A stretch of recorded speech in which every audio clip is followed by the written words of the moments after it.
இருக்காங்க. எத்தனை கோடியில ஒவ்வொருத்தனும் கடற்கரை சமாதி எங்கெங்க இது.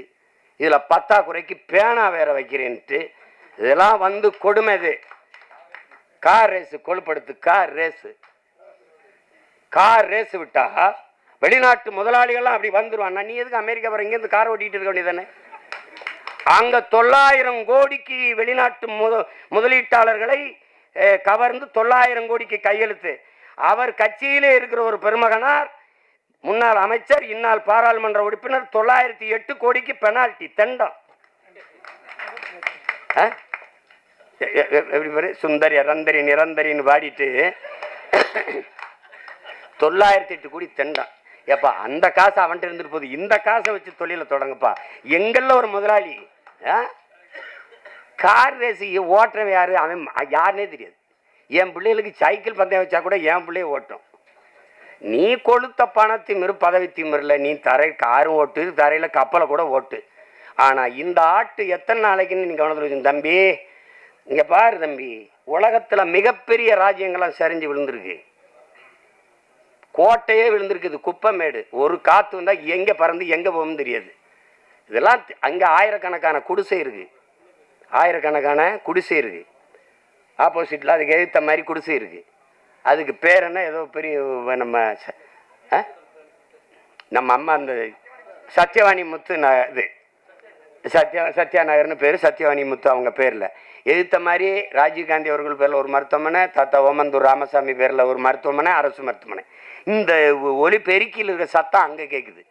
அது அந்த உயிர் ஊர்தி வந்து ஓங்கின்னு கத்திக்கிட்டு இருக்கு, நகர முடியல. அவ்வளோ அடுக்கடுக்கான நெரிசலான போக்குவரத்து. இதில் இப்போ சோழாவரத்தில் எல்லாம் அங்கே நீ சரிப்பாக ஓட்டுறதுன்னு ஆயிடுச்சு, அங்கே போப்பா.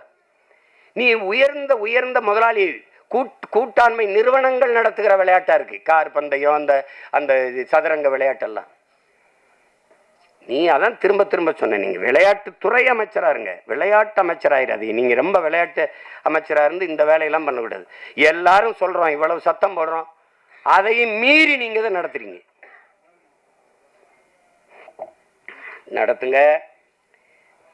அதாவது அநீதி அக்கிரமம் பெருகும் போது தானே ஒரு புதிய ஒன்று தோன்றும். இது ஒன்றும் பண்ண முடியாது. இது இப்போதைக்கு நமக்கு இருக்கிற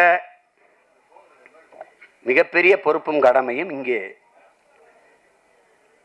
பல்வேறு அமைப்புகளை சேர்ந்த பெருமக்கள். நாம் ஒரு தாய் பிள்ளைகளாக பிறந்தோம், ஒரு சின்ன வீட்டில் வாழ்ந்தோம், குழந்தைகளாக இருக்கும்போது பெரியவங்களானோம், படித்தோம். அண்ணனுக்கு திருமணம், இந்த குடும்பத்துக்குள்ளே நெரிசலாக இருக்குது. தனி ஒரு வீடு, அக்காவை கட்டி கொடுத்தோம், அவர் தனி வீடு, தங்கச்சியை கட்டி கொடுத்தோம், தனி வீடு, நம்ம ஒரு திருமணம் பண்ணிக்கிட்டோம், தனி வீடு. இப்படி தனித்தனி வீடுகளாக வசதியாக வாழ்வதற்காக வீடு கட்டி குடியேறிட்டாலும் தாத்தாவின் மரணம் எல்லாரும் கூடுவோம், அண்ணன் மகளின் திருமணம் எல்லாரும் கூடுவோம், தங்கச்சி பொண்ணுக்கு காது குத்து எல்லாரும் கூடுவோம். அப்படி ஒரு குடும்பத்தில் பொது நிகழ்வு என்று எல்லோரும் கூடும்போது, நம் இனத்தின் பொது சிக்கல் என்று வரும்போது, இங்கே தனித்தனி வீட்டில் இருப்பது போல தனித்தனி இயக்கங்களாக இருந்தாலும் ஒரே நோக்கத்துக்காக ஒன்றிணையும் போதுதான் தமிழ் தேசிய மக்கள் அரசியல் வலிமை பெற முடியும், விடுதலை பெற முடியும் என்பதை அறிவார்ந்த தமிழ் சமூக மக்கள் புரிந்து கொள்ளணும். இங்கே தமிழரசன் என்பது தனி மனிதன் அல்ல, அது ஒரு இனத்தின் வரலாறு, எழுச்சியின் பெருங்குறியீடு.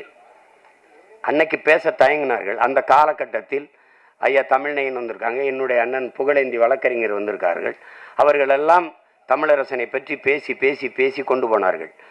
தீவிரவாதி பயங்கரவாதி என்று பழி சுமத்திய தலைவர் பிரபாகரனையே இந்த நாட்டில் தலைவர் என்று நிறுவிவிட்ட நாம் பெரியவர் தமிழரசனையும் தாத்தா கலியபெருமாளையும் கொண்டு போய் சேர்க்க முடியாதா என்ன? எளிதாக கொண்டு போடலாம்.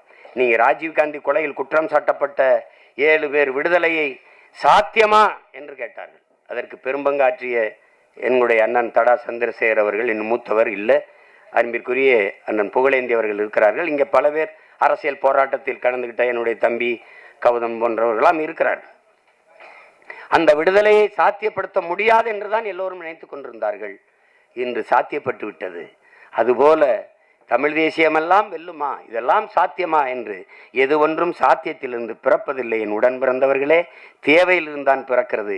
இந்த அரசியல் கலியபெருமாள் தொடங்கி தமிழரசன் முன்னெடுத்து தலைவர் பிரபாகரன் பெருமெழுச்சியாக எடுத்து உலக நாடுகளை திரும்பி பார்க்க வைத்த தமிழ் தேசிய அரசியல் தேவையா தேவையில்லையா என்பதை என் உயிர் சொந்தங்களிடத்திலேயே நாங்கள் அந்த முடிவுக்கு விடுகிறோம். இங்கே தமிழ் தேசியம் என்றால் நீங்கள் ரொம்ப குழப்பிக்கிறாதியே. இது நாடு தமிழ்நாடு, தேசம் தமிழ் தேசம். இங்கு வாழ்கிற மக்களின் மொழி, கலை, இலக்கியம், பண்பாடு, அவர்களுடைய தொன்று தொட்ட வேளாண்மை, அவர்களுடைய நீர் உரிமை, நில உரிமை, காட்டு உரிமை, கனிம வளம், கடல் வளம், இவற்றை பாதுகாப்பது, பெண்ணிய உரிமை, தொழில் வளர்ச்சி, பொருளாதார மேம்பாடு, இதுக்கெல்லாம் ஒரு அரசியல் இருக்கிறது. தமிழ் தேச அரசியல், தமிழ் தேச அரசியல், அவ்வளவுதான். இந்த திராவிடம் மாதிரி எங்களுக்கு குழப்பம்லாம் கிடையாது. ஒரு தடவை நிலப்பரப்புங்கிறது, ஒரு தடவை இனத்தின் பேருங்கிறது, அப்படி ஒரு இனமே இல்லைங்கிறது. திராவிடம்ங்கிறது அன்னைக்கெல்லாம் சொல்றாரு, ஒரு திருமணம்ன்றாரு. திராவிடம்ங்கிறது கல்யாணம் தான். அதான் அது மாதிரி நிறைய இதில் இந்த நூலின் சிறப்பு என்பது, வெளியிலிருந்து நீங்கள் மக்கள் வெகுவாக செவிவெளி செய்தியா தமிழரசன் என்ற ஒரு போராளியை, ஒரு புரட்சியாளரை இளைய தலைமுறை பிள்ளைகள், இன்றைய பெரும்பாலான தமிழ் மக்கள் புரிந்து கொண்டதை இது மாற்றும். நீங்க நினைக்கிற தமிழரசன் இல்லை, ஆகப்பெரிய நீங்க புரட்சி எங்கிருந்து வருது, போராடணும் எங்கிருந்து வருது, மானுட நேயத்திலிருந்து தான் பிறகுது. அதை தான் சேகுவாரா சொல்றான். அவர்கள் பசியோடு இருந்தார்கள், நான் உணவளித்தேன், என்னை மனிதாபிமானி என்றார்கள். ஏன் இவர்களுக்கு உணவு கிடைக்கவில்லை என்று கேட்டேன், என்னை கம்யூனிஸ்ட் என்றார்கள். இதுதான் தமிழரசர் பசிக்கு உணவு அளித்தவராகவும், ஏன் இவர்களுக்கு உணவு கிடைக்கவில்லை என்று கேட்ட கம்யூனிஸ்டாகவும் இருக்கிறார். இதுதான் இங்கே இருக்கிறது. இதை நீங்கள் நல்லா விளங்கணும். எப்பவுமே ஒன்று, தலைவர் என்பவன் மக்களை மக்களுக்காக போராடுகிறவன் தலைவனாக இருப்பான். மக்களுக்காக போராடுகிறவன். புரட்சியாளன் மக்களை போராட தயார் செய்கிறவனா இருப்பான். ஆனால் கலியபெருமாளும் தமிழரசனும் இங்கே தலைவர் பிரபாகரனும் ஒரே நேரத்தில் தலைவராகவும் புரட்சியாளராகவும் இருந்தார்கள். நான் போராடுவதோடு அல்லாது வகுப்படுத்து. உரிமை என்றால் என்ன? உரிமை உயிரினும் மேலானது. இது எங்கிருந்து தொடங்குது? அடிமை வாழ்வினும் உரிமை சாவு மேலானது. முன்னவர்கள் சரணடைந்து வாழ்வது, சண்டையிட்டு சாவது. தலைவர் பிரபாகரன் சொல்றாருல, தமிழரசன் கலியபெருமாள் பேரை கேட்டவன் நமக்கு வர வேண்டியது. சாக பயந்தவன் தரித்திரமாகிறான், சாக துணிந்தவனே சரித்திரமாகிறான். இன்னைக்கு கலியபெருமாளும் தமிழரசனும் வீரப்பனும் தமிழின மக்களிடத்தில் வரலாறாக மாறி இருப்பதற்கு காரணம் சாக துணிஞ்சதுதான். ஏன்னா நீ எப்படியும் சாக போற, அதுக்கு எதுக்கு பயப்படுற? அததான் ஐயா அப்துல் கலாம் வேற வடிவத்தில் சொல்றார், உன் பிறப்பு சாதாரணமா இருக்கலாம், இறப்பு சரித்திரமா இருக்கணுங்கிறார். அப்படி தன் பிறப்பை அர்த்தமுள்ளதாக மாற்றி, வாழ்க்கையை அர்த்தமுள்ளதாக மாற்றி, வாழ்வின் முடிவை சரித்திரமாக மாற்றிய புரட்சியாளர் பெரியவர் தமிழரசன் என்பதை இந்த நூலை படித்து முடிக்கும் போது உங்களுக்கு தெரியும். அந்த முடிவு நீங்க ஆண்டனி குயின் எடுத்த உமர் முக்தார் பார்த்திருப்பீங்க. ஒரு வயதான பெரியவர் போராடி அவர் முற்று பெறும்போது, அவர் தூக்கிலிட்டு கொல்லும்போது, அவர் கழுத்திலிருந்து விழுந்ததை ஒரு சின்ன பையன் ஓடி வந்து எடுப்பான். அதன் தொடர்ச்சி நாயகன்ல அதையே திருப்பி ஐயா மணிரத்னம் எடுத்த படத்தில் ஐயா கமலஹாசன் வேல்நாயக்கர் இறந்து விழுந்த பிறகு அவர் அந்த இதை அவர் பேரன் எடுப்பான், எடுப்பான். அப்படி எடுக்கும்போது அப்படி முடிப்பார்.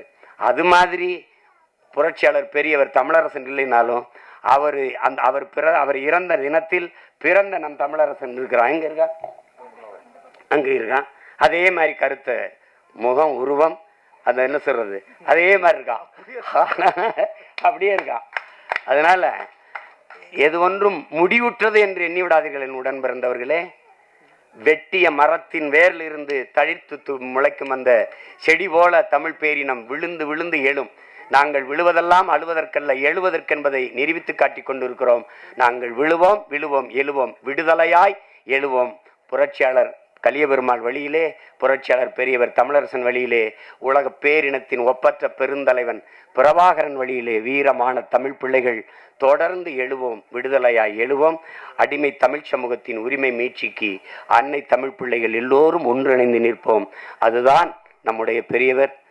அவருடைய நினைவு நாளில் நாம் அவருக்கு செலுத்துகிற உண்மையான வீர வணக்கமாக, புரட்சிகர வணக்கமாக இருக்க முடியும். புரட்சியாளர் பெரியவர் அண்ணன் தமிழரசன் அவர்களுக்கு என் புரட்சிகரமான வீர வணக்கத்தை செலுத்துவதில் மகிழ்ச்சியும் பெருமையும் அடைகிறேன். உங்கள் அனைவருக்கும் என்னுடைய அன்பும் நன்றியும். வணக்கம். நாம்